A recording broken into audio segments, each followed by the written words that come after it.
As you may notice, there's been a change in scenery since my last video of us looking into the cryptozoology within Fallout 76, and since that last video, the beta has opened, so that means that there is so much more information to find out, secrets to unlock, and connections to make, and one particular connection links Fallout 3, some holotapes within Fallout 76, and a girl named Sally. In today's episode, we're going to be looking at the Flatwoods Monster, so let's explore more within the folklore of Fallout 76.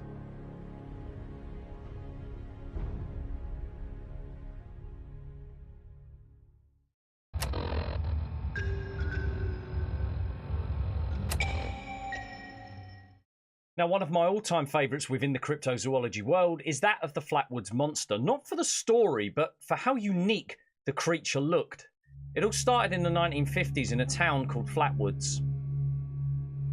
The story goes that 3 children witnessed a bright object cross the sky and land on the property of a local farm. Before chasing after this UFO, the children ran back to town and were later accompanied by 3 other people, one being Eugene Lemon, who was then part of the West Virginia National Guard. The group ventured up the crest of a hill to which they claimed to see a red pulsating light. Lemon said he aimed a flashlight in that direction and momentarily saw what was to become the Flatwoods Monster. It was a tall man-like figure with a round red face surrounded by what looked like a pointed hood-like shape. The monster was also described as having green skin, a reptilian head, long thin arms, and was also apparently legless. It managed to float upon a device that allows it to glide across the ground. Now, according to the story, the creature made a hissing sound as it glided towards the group. It was at this moment as well that Eugene Lemon apparently dropped his torch, which in turn caused the group to run away. The only evidence that was discovered at the site when authorities investigated was allegedly a gummy-like residue. This is often associated with flying saucer landing sites. As well, Eugene and May's stories often resembled depictions of what could have possibly been an animal within a tree. Paper clippings show that Eugene says before shining his flashlight on the fire-breathing 10-foot monster that he thought it could have been a possum or even a raccoon in a tree. Even today, skeptics say what they did in fact see that night was simply an owl perched on a branch with its eyes gleaming through the night and a bush sitting underneath it. As simple as that. With the Fallout 76 beta up and running, we're able to catch a further glimpse into the Flatwoods Monster. While not quite resembling the 10-foot fire-breathing monster that the story allegedly entails, we do in fact see a vessel with glowing eyes and a levitation form of transport. Of course, with the real-life story somewhat flimsy, we can expect Fallout 76 to create some form of mythology behind the creature that we see within the game itself. Bethesda have released holotapes of a show called Who Goes There, which dramatises the real-life events within the Fallout universe that have created the monster that we see within the game. The holotapes can be listened to on Bethesda's own YouTube channel, or you can find the tapes yourself across Appalachia. The story follows a young boy named Fred Fisher who was camping with his scout group when they saw some flashing lights in the sky and strange noises.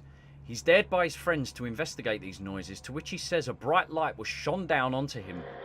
Suddenly, there was this bright light shining down on me.